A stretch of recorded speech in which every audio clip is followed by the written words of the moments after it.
Perezida wa Amerika Donald Trump nk'uko ikinyamakuru Reuters kibitangaza yatangaje ko Iran ifite amahirwe ya nyuma yo kwemera amasezerano ashobora guhagarika iyi ntambara. Trump yavuze ko kandi ibiganiro biri gukorwa kandi ko Iran yasabye ko hakomeza inzira y'ibiganiro ari Iran yabyisabiye aho gukomeza intambara. Yongeyeho ko niba ayo masezerano atagezweho Leta Zunze Ubumwe za Amerika zishobora kongera ibikorwa bya gisirikare mu ntambara. Ubwo ni ugusubukura intambara aho yari igereje akaba ari ikomereza.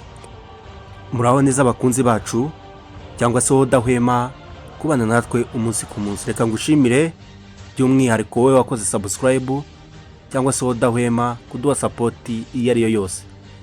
Muri aka kanya tugiye kubagezaho amakuru agezweho cyane ku ntambara ihangayikishije Iran ndetse na Israel na Leta Zunze Ubumwe za Amerika. Intambara imaze igihe kitari gito uyu munsi ku tariki ya 4 Kanama 2026. Ibintu byongeye gufata indi ntera ku buryo butangaje.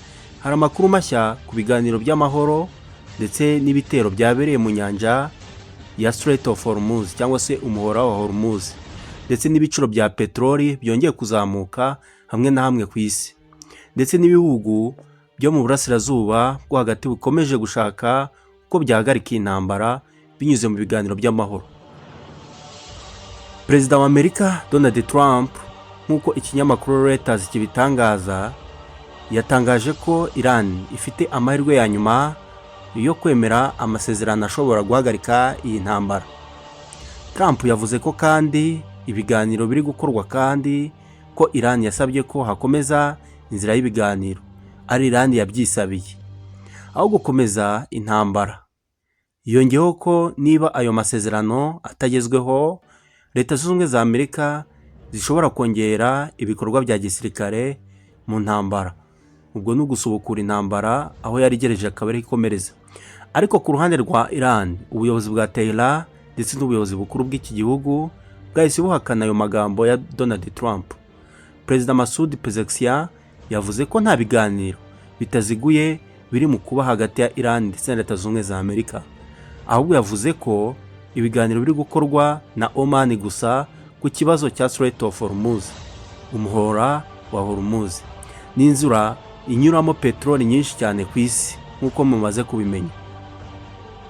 Mu gitondo cyo kuri uyu wa kabiri ubwato bw'imizigo bwagabweho igitero hafi y'umuhora wa Hormuz. Ikigo cy'Ubwongereza gishinzwe umutekano wo mu nyanja UKMTO magambo y'impine cyatangaje ko hari ikintu cyaturikiye hafi y'ubwo bwato bituma ababurimo bahunga, umwe muri bo ahaburira irengero. Ibi byahise bituma isoko rya petroli rihungabana ku buryo butangaje kuko abashoramari batangiye kongera kugira impungenge ko intambara ishobora kongera gukaza umurego nk'uko ikinyamakuru Reuters cyabitangaje. Nyuma y'iki gitero igiciro cya Brent crude cyongeye kuzamuka hafi 3%. Abasesenguzi benshi bavuga ko impamvu ari uko inzira ya Strait of Hormuz inyuramo hafi 1/5 cya petroli yose yoherezwa ku isi. Iyo habaye ikibazo muri iyo nyanja ibihugu byinshi bihita bigira ingaruka ikomeye. Abahanga muri ING bavuga ko isoko rikiri mu gihirahiro gikomeye cyane kuko nta muntu uzi niba ibiganiro bizatanga umusaruro cyangwa se niba intambara izongera gukomeza. Icyo ni ikinyamakuru Reuters gikomeza kubitangaza. Qatar na Pakistan zikomeje kugirana ibiganiro n'impande zombi. Amakuru avuga ko Pakistan iri kugerageza kunga Iran ndetse na Leta Zunze Ubumwe za Amerika kugira ngo bemere gusubira ku meza y'ibiganiro ubundi amahoro ahinde muri aka gace. Ku ruhande rwa Qatar nayo irashaka ko inzira ya Hormuz yongera gufungurwa kuko ifite uruhare runini mu bucuruzi bw'ibikomoka kuri gas ndetse na petroli. The Guardians niyo yabivuze cyangwa se niyo yabitangaje. Nubwo isi yose ireba cyane Iran ndetse na Leta Zunze Ubumwe za Amerika na Israel nayo ikomeje ibikorwa bya gisirikare muri Lebanon. no muri Gaza muri rusange. Hari ibiganiro biri kubera i Roma hagati ya Israel ndetse na Liban hagamijwe kugabanya ubushyamirane ndetse no gushaka uburyo Hezbollah yakwamburwa intwaro. Ariko Hezbollah yavuze ko itazemera ibyo isabwa. Muri Gaza ho hari ibikorwa bya gisirikare biracyakomeje mu bice bimwe na bimwe. Nyuma y'igitutu gikomeje guturuka muri Leta Zunze Ubumwe za Amerika ndetse na Israel, ubuyobozi bwa Iran bwatangaje ko butazahagarika gahunda yabwo kuri nucleaire bukurikije iterabwoba cyangwa se ibihano. Abayobozi ba Tehran bavuga ko iyo gahunda igamije gukoresha ingufu za nucleaire mu bikorwa by'amahoro, ariko ibihugu byo mu burengerazuba bikomeje kugaragaza impungenge ko ishobora no gukoreshwa mu gukora intwaro za nucleaire. Ariko Iran ivuga ko izakomeza gukorana n'ikigo mpuzamahanga gishinzwe ingufu za atomike, ariko ikavuga ko itazemera igitutu kiyambura uburenganzira ifite bwo guteza imbere ikoranabuhanga ryayo. Leta Zunze Ubumwe za Amerika zakomeje kohereza amato y'intambara, indege ndetse n'ingabo mu burasirazuba bwo hagati, ariko Pentagon ivuga ko ibi bigamije kurinda abasirikare ba Amerika ndetse no kurinda ubucuruzi bwo mu nyanja ndetse no gukumira ibitero bishobora kugabwa ku bafatanyabikorwa bayo. Abasesenguzi bavuga ko uku kwiyongera kw'ingabo kutavuze ko intambara nshya yatangiye, ariko kwerekana ko Washington ishaka kwitegura ibishobora kuba byose, nk'uko ikinyamakuru Reuters cyangwa se Associated Press kibivuga. Guverinoma ya Israel yongeye gutangaza ko idashobora kwemera ko Iran ikomeza kongera ubushobozi bwa gisirikare bushobora kuyibangamira cyangwa se kuyibuza umudendezo. Abayobozi ba Israel bavuga ko bazakomeza gufata ingamba zose babona ko zikenewe kugira ngo barinde umutekano w'igihugu cyabo. Ibi byatumye impungenge z'uko hashobora kongera kubaho ibikorwa bya gisirikare hagati y'impande zombi zikomeza kwiyongera. Abahanga mu bukungu bavuga ko ikibazo cya Strait of Hormuz cyangwa se umuhora wa Hormuz gikomeje kuba kimwe mu bihangayikishije isi yose. Iyi yo ni inzira ihungabanye ubwikorezi bwa peteroli ndetse no kugabanuka kwabyo, ibiciro bikazamuka ku masoko mpuzamahanga. Ibihugu byinshi bitumiza peteroli mu burasirazuba bwo hagati bikomeje gukurikirana uko ibintu bihagaze ndetse no kumenya amakuru, kuko bishobora kugira ingaruka ku biciro bikomoka kuri peteroli ndetse no ku bukungu bwabyo. Ibihugu byinshi byo mu karere birimo Qatar ndetse na Oman bikomeje gusaba ko habaho ibiganiro by'amahoro aho gukomeza intambara. Abayobozi b'ibi bihugu bavuga ko intambara yaguka ishobora no kugira ingaruka mu karere kose ndetse no ku bukungu bw'isi yose. Bashimangira ko inzira y'ibiganiro ariyo yonyine ishobora kugabanya umwuka mubi uri hagati ya Iran ndetse na Israel na Amerika.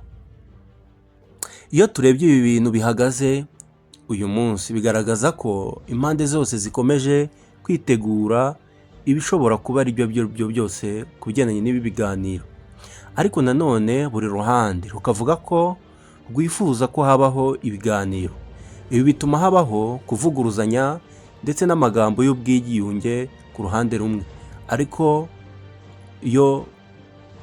no gukomeza kohereza ingabo no kongera ubushobozi bwa gisirikare ku rundi ruhande. Niyo mpamvu abasesenguzi benshi bavuga ko icyemezo cyose kizafatwa mu minsi iri imbere gishobora kugira ingaruka zikomeye cyane ku mutekano w'akarere k'uburasirazuba bwo hagati ndetse no ku bukungu bw'isi yose.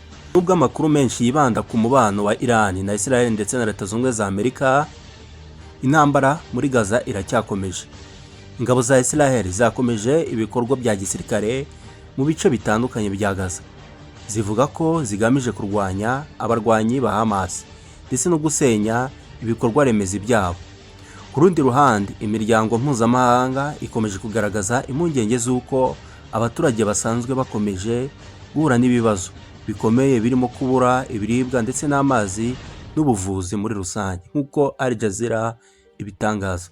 Ku mupaka wa Israel na Liban, ibintu bikomeje kuba bibi cyane. Ingabo za Israel zivuga ko zikomeje gukurikirana ibikorwa bya Hezbollah, ni mu gihe umutwe nawo ukomeje gutangaza ko uzasubiza ibitero byose ugabwaho. Muri make ngo ha uwuguha nk'uko umunyarwanda bivuga. Abasesenguzi bavuga ko iyo mirwano hagati ya Israel ndetse na Hezbollah yakomeza gukaza umurego, Iran ishobora kongera kugira uruhare rugaragara kubera umubano ifitanye na Hezbollah. Iyo ni Reuters yabivugaga. Abashoramari ku isi bakomeje gukurikirana amakuru ava mu burasirazuba bwo hagati. Iyo habaye amakuru agaragaza ko intambara ishobora kwaguka, amasoko y'imari ahita ahindagurika, ibiciro bya zahabu bikazamuka, mu gihe ibiciro by'imigabane y'ibigo bimwe na bimwe bigabanuka. Abahanga bavuga ko abashoramari benshi bahitamo gushora amafaranga mu zahabu kubera ko bayifata nk'umutekano mu gihe cy'ibibazo. Oman ikomeje kuba kimwe mu bihugu bifasha mu biganiro hagati ya Iran ndetse na Leta Zunze Ubumwe za Amerika. Ni mu bihe byashize Oman yakunze kuba umuhuza mu biganiro bikomeye hagati y'ibi bihugu byombi. Abasesenguzi bakunze kuvuga ko niba hari amahirwe yo kugabanya ubushyamirane, Oman ishobora kongera kugira uruhare rukomeye cyane. Umunyamabanga mukuru wa Loni ndetse n'abayobozi b'ibihugu byinshi bakomeje gusaba impande zose kwirinda ibikorwa bishobora guteza intambara yaguka mu karere. Bavuga ko intambara hagati ya Iran ndetse na Israel ndetse na Amerika itazagira ingaruka ku karere gusa, ahubwo ishobora no guhungabanya ubukungu bw'isi ndetse n'ubwikorezi mu nyanja ndetse n'umutekano mpuzamahanga. Iyo turebye uko ibintu bihagaze uyu munsi, hari ibintu bitatu by'ingenzi umuntu agomba kumenya cyangwa se gukurikiranira hafi ibigendanye n'izi ntambara. Icya mbere, impande zose zikomeje kongera ubushobozi bwa gisirikare, ariko zikanavuga ko zifuza ibiganiro. Icya kabiri, ikibazo cya Strait of Hormuz cyangwa se umuhora wa Hormuz gikomeje kuba ingenzi cyane kuko ariyo nyanja inyuramo igice kinini cya peteroli yoherezwa ku isi. Ikibazo cyose kibaye muri iyo nzira kigira ingaruka ku bukungu bw'ibihugu byinshi cyane kuri ino si. Icya gatatu, ibihugu byinshi birimo Qatar ndetse na Oman n'ibindi bikomeje kugerageza guhuza impande zombi kugira ngo hatabaho intambara ishobora gukwira mu karere kose. Ariko kugeza ubu nta kimenyetso gifatika kirerekana ko impande zose zamaze kumvikana. Buri ruhande ruracyakomeje gukurikiza inyungu zarwo, ari nabyo bituma impungenge zikomeza kwiyongera. Iyi ni Kayihura, nyamuneka wakomeza kudusapotinga ukora share, ukora comments, ukora like, usharinga. Mu by'ukuri iyo ni support ikomeye cyane kandi bidutera intege mu gukomeza gukora cyane. Murakoze cyane.